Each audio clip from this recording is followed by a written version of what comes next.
Había corridas, gritos, fuego, lanzas por todos lados. Estaban invadiendo la ciudad. Pero a él parecía que no le importaba. Él seguía sentado, dibujando en la arena figuras matemáticas, hasta que un soldado romano lo amenazó con su espada y lo quiso tomar prisionero. El anciano, tranquilo, levantó la mirada, lo miró a los ojos y le dijo que primero iba a terminar su demostración. Luego bajó la mirada y siguió dibujando en la arena. Cuando los romanos invadieron Sicilia, Siracusa parecía un blanco fácil. Sin embargo, le llevó más de 2 años conquistarla. Fue la primera batalla en la que la tecnología hizo la diferencia.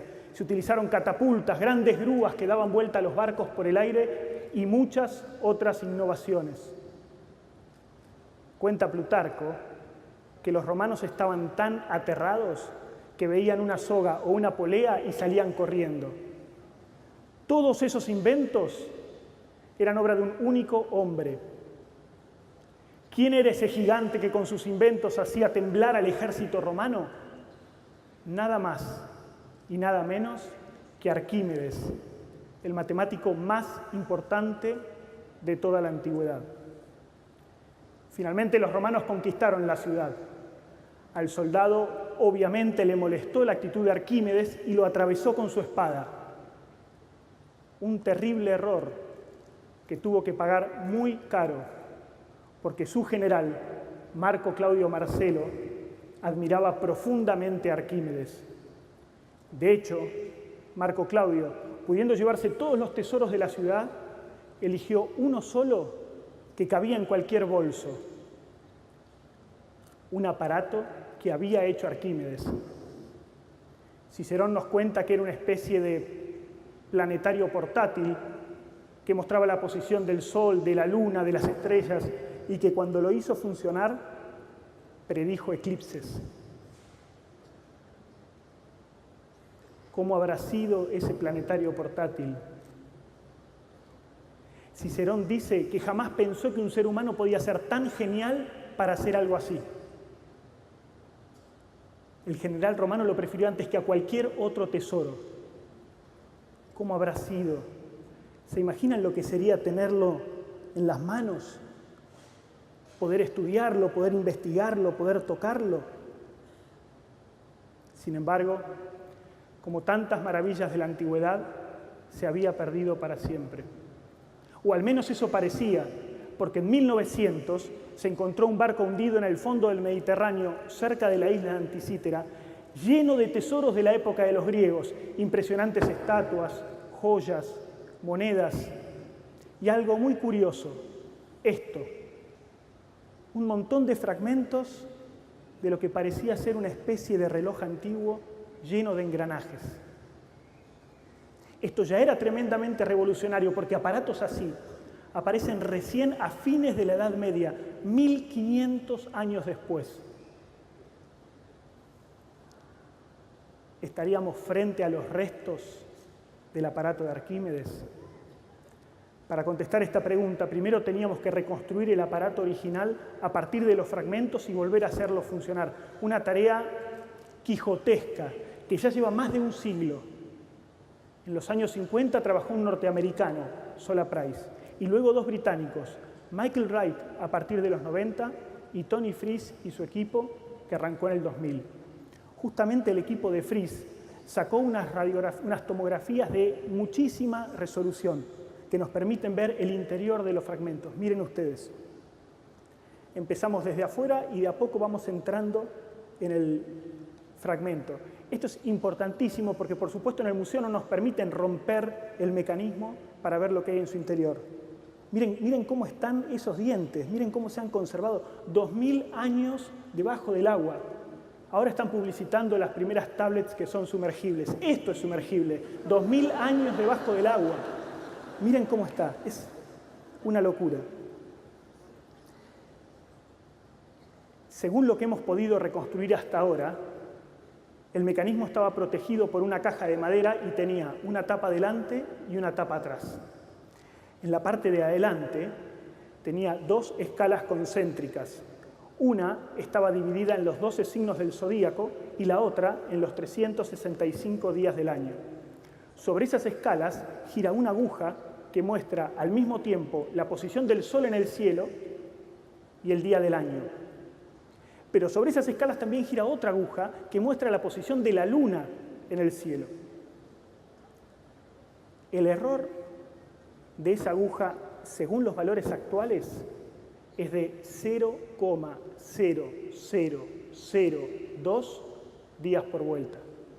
Pero eso no es todo. La Luna, en su recorrido, no va a una velocidad constante, sino que a veces acelera y a veces desacelera.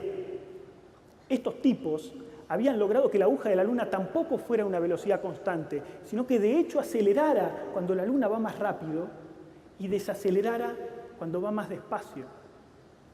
Y como si esto fuera poco, además, la aguja de la Luna tenía una pelotita, mitad pintada de negro y mitad pintada de blanco, que giraba mostrando las fases de la Luna. Si me preguntan a mí, solamente Arquímedes puede haber hecho algo así. En la parte de atrás tenemos dos grandes relojes en forma de espiral. El de abajo es un predictor de eclipses. ¿Se acuerdan que Cicerón dijo que el de Arquímedes predecía eclipses? Los eclipses se repiten cada 223 meses. Para cada uno hay una celda, la mayoría están vacías, pero cuando hay un eclipse, la celda informa si será solar o lunar, si se lo podrá observar o no, e incluso a qué hora sucederá. El de arriba tiene dos pequeños relojes en su interior. Uno de esos da una vuelta cada 4 años y le informaba al usuario cuándo sucederían las Olimpiadas.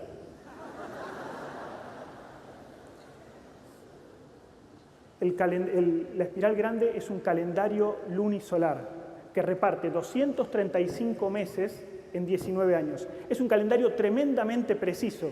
Al nuestro tenemos que agregarle un día cada 4 años en los años bisiesto para que no se desajuste. A este hay que sacarle un día cada 76 años. Claro, uno podría decir, ¿quién se va a acordar de sacar un día cada 7 décadas y pico? Para eso, el mecanismo contaba con el otro relojito que daba justamente una vuelta cada 76 años para recordarle al usuario que tenía que omitir un día.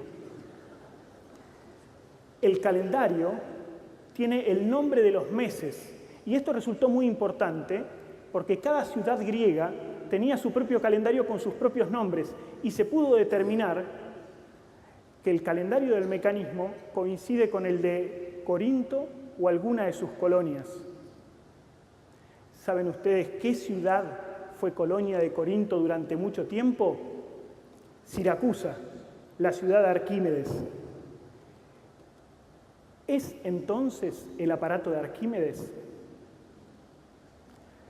La realidad es que el aparato de Arquímedes y el de Anticítera ejercen el mismo tipo de hechizo frente a todos los que entran en contacto con ellos. Sabemos que el general romano quedó poseído cuando lo vio y lo prefirió antes que a cualquier otro tesoro. Algo parecido a lo que le pasó a Gollum, el del Señor de los Anillos, con el anillo de Frodo. Cicerón también quedó maravillado cuando lo vio funcionar y se volvió fanático de Arquímedes. El mecanismo de Arquímedes ejercía ese tipo de encanto. Pero uno muy parecido ejerce el de Anticítera. Sola Price, una vez que conoció los fragmentos, trabajó con ellos hasta su muerte. A Michael Wright casi lo echan del trabajo por investigar este aparato. Tony Fries hipotecó su futuro económico para financiar la investigación. Yo mismo debo confesar que también caí bajo su encanto y hace ya 5 años que trabajo ininterrumpidamente en el mecanismo. Me acuerdo que la primera vez que vi los fragmentos en el museo en Atenas, me quedé como hipnotizado. No podía dejar de mirarlos. Debo haber pasado ahí varias horas mirando los fragmentos desde todos los ángulos posibles, hasta que la gente de seguridad del museo se puso nerviosa pensando que me lo quería robar, y la verdad, ganas no me faltaban. Pero no es solo el encanto que produce lo que nos hace sospechar que es el mismo aparato. Hay varios signos que apuntan a Arquímedes. El calendario podría ser el de Siracusa. La descripción de Cicerón coincide mucho con lo que hemos podido reconstruir. El predictor de eclipses también apunta a Arquímedes. Sin embargo, todavía falta una prueba muy importante. Sin eso no tenemos nada. La fecha de construcción del mecanismo. Para datarlo, se ha intentado estudiar la forma de las letras de las inscripciones, pero el margen de error es muy grande, es mayor a 100 años. El carbono 14 no sirve porque se aplica materia orgánica y los engranajes son de bronce. Pero hay otra posibilidad. En el predictor de eclipses, nosotros tenemos las horas y los días en los que sucederán eclipses. Si encontráramos la serie de eclipses reales que mejor calzan con esos datos, sabríamos en qué época se construyó. Esta propuesta, que en teoría es viable, en la práctica nunca funcionó, porque hay un montón de datos del predictor de eclipses que no terminamos de entender bien. Uno especialmente molesto es que, mientras predice todos los eclipses lunares, predice solamente algunos eclipses solares. Por alguna razón, el que hizo el aparato decidió omitir algunos eclipses solares. Para colmo, esos eclipses olvidados parecen no seguir ninguna lógica, parecen excluidos al azar. Son los eclipses que ustedes ven en rojo ahí. Un día, después de trabajar ya a la tarde con las tomografías, simplemente se me ocurrió trasladar los eclipses de la espiral de abajo a la espiral de arriba, a ver cómo se acomodaban. No tenía ninguna razón para hacerlo, pero simplemente lo hice. Y miren lo que pasó. Parecía mágico. De pronto, todos los eclipses se organizaron formando rayos. Y lo que es más importante, esos eclipses omitidos, esos eclipses olvidados, estaban formando dos rayos muy bien definidos. Había encontrado la lógica de la exclusión de estos eclipses. Se lo comuniqué a mi colega de investigación, James Evans, y él enseguida entendió de qué se trataba. Eso nos daba muchísima información extra sobre el predictor de eclipses. Tal vez ahora sí podíamos encontrar la fecha de construcción. Nos pusimos inmediatamente a trabajar. Fueron años y años de quemarnos la cabeza, de seguir una estrategia que después no conducía a ningún lado, de entusiasmarnos con un resultado para después darnos cuenta de que habíamos cometido algún error pavote en los cálculos. Hasta que un día, un domingo de febrero del año pasado, estaba yo en la casa de mi colega en Estados Unidos y nos dimos cuenta de que no había forma de avanzar, de que incluso utilizando todos los datos disponibles, teníamos demasiadas fechas posibles. Me acuerdo que esa noche nos despedimos con la sensación amarga de que el proyecto, que ya llevaba más de 3 años, había fracasado. Yo no lo podía creer. Frente a él disimulé, mantuve la compostura, pero cuando bajé las escaleras, yo dormía en el sótano de su casa, está lleno de libros de historia de la astronomía, es espectacular. Cuando bajé las escaleras y me senté en la cama, no lo podía creer.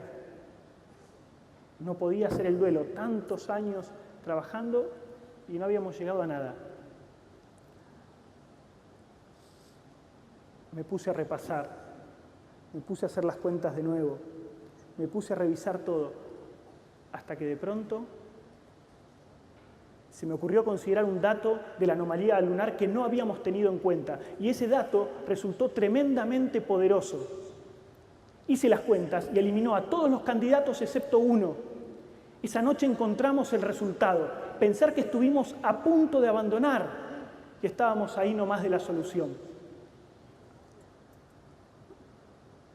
Hoy, después de más de 1 año y medio de revisar cuidadosamente todos los cálculos y de chequear absolutamente todos los datos, les puedo anunciar oficialmente que el primer eclipse del mecanismo sucedió el 25 de junio del año 205 a.C. a las 15:35 hora local de Atenas. Eso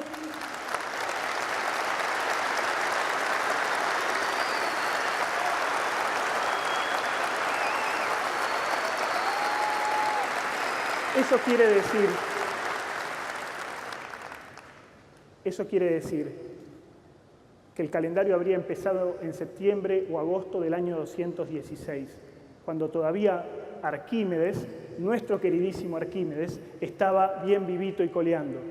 Sí, señoras y señores, este mecanismo podría haber sido hecho por el mismo Arquímedes.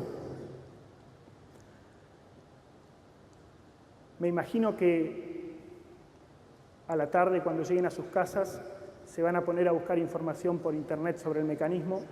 Si alguno no lo está haciendo ahora, ya escondidas en su celular, pueden hacerlo, hay muchísima. Pero si de pronto se dan cuenta de que hace ya 10 horas que están frente a la computadora, de que se olvidaron de almorzar o de cenar, o que faltaron al trabajo, cuidado, cuidado. Tal vez ya sea demasiado tarde y habrán caído, como muchos de nosotros, poseídos por su encanto.